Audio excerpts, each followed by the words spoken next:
अस्सलाम वालेकुम नाज़रीन। बकरी फार्मिंग में कामयाबी के मेन दो असूल।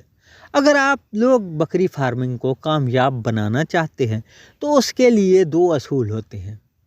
अगर आप इन पर अमल करते हैं तो आप बकरी फार्मिंग में कामयाब होते हैं। अगर आप इनको नज़रअंदाज कर देते हैं तो फिर जो है आप नाकाम ही हो जाते हैं। नाकामी इस वजह से नाज़रीन, क्योंकि अगर आप लोग बकरी फार्मिंग कर रहे हैं और आपके सामने एक टारगेट होता हुआ है रखा हुआ कि आपने अगर 10 लाख का काम आप कर रहे हैं तो आपकी कोशिश होती है कि साल बाद कम अज़ कम 20 लाख का नहीं तो 18 लाख का होना चाहिए, यानी कि आपको साल में 8 लाख प्रॉफिट मिले 10 लाख के साथ, या कि 1-2 महीना इजाफी भी लग जाए। लेकिन इसके लिए जो सबसे मेन असूल होते हैं नाज़रीन, उसको आप मिस कर जाते हैं। बकरी फार्मिंग आपकी नाकाम क्यों हो जाती है? और बाज़ औक़ात आप देखते हैं कि कमज़ोर लोग होते हैं लेकिन वो बकरी फार्मिंग बहुत ही कामयाब तरीके से कर रहे होते हैं, क्योंकि बकरी फार्मिंग के लिए दो असूल होना ज़रूरी है। सबसे पहला असूल उनकी अच्छी खुराक, और उसके साथ साथ दूसरा जो असूल है उनकी देखभाल, यानी कि उनके रहन सहन, रहने का तरीक़ाकार, जिनमें आ जाता है नाज़रीन बकरियों की सफाई, नीचे की सफाई और उनकी वैक्सीनेशन वगैरह, और उसके साथ साथ उनको खुली जगह, यानी कि जैसी जगह उनको चाहिए वैसी जगह उनको मिले। सबसे पहले नाज़रीन मैं आपको बताता चलूँ, अच्छी खुराक से मेरा मतलब ये भी नहीं है कि कीमती खुराक। अच्छी खुराक वो होती है बकरियों के लिए जो कि मुतवाज़िन हो, मौसम के लिहाज से भी मुतवाज़िन हो, और बकरियों के यूँ समझें कि जो दूध वाली बकरी है तो उसके लिहाज से और ख़ुराक आपको ज़रूरत होती है, और जो बकरा ईद के बकरे होते हैं उनके लिए और तरह की खुराक ही आपको चाहिए होती है।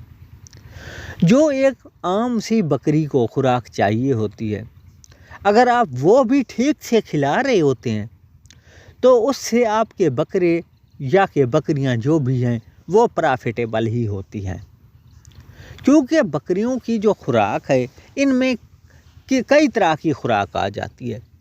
एक ताकत वाली खुराक नाज़रीन, जैसे हम बताते रहते हैं कि गंदम का दलिया या मकई का दलिया या वंडा या कि और भी कोई बाजरा हो गया, सूखी रोटियां, कुछ दोस्त जो होते हैं वो कह रहे होते हैं, तो ये सब चीज़ें हैं। लेकिन इनमें से ये फ़र्क आ जाता है कि अगर आपने बकरा ईद के लिए बकरे पाले हुए हैं तो उनको आपने गोश्त वाली खुराक ही खिलानी है, जिससे उसका गोश्त बढ़े।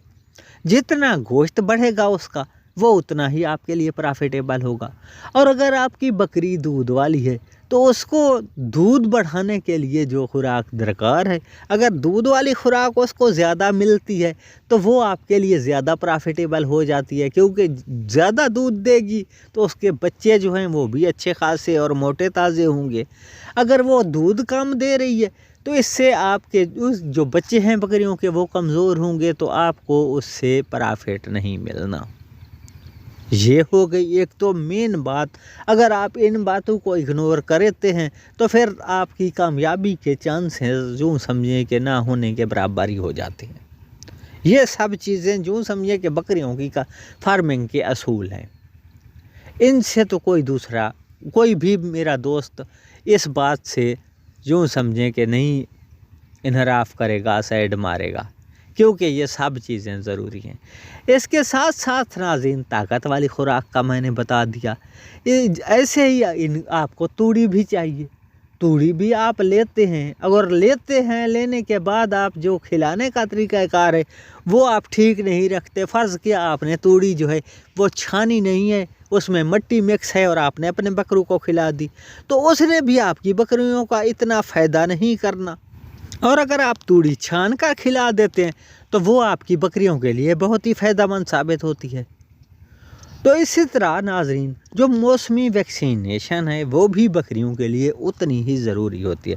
اگر آپ کی بکری بیمار ہو گئی تو پھر تو آپ کو مہنگے اخراجات اٹھانے پڑتے ہیں، اس سے بھی جو آپ کا پرافٹ ہوتا ہے وہ کم ہو جاتا ہے۔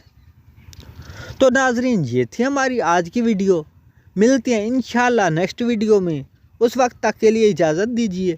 اللہ آپ سب کو اپنی حفظ و امان میں رکھے۔ اللہ حافظ۔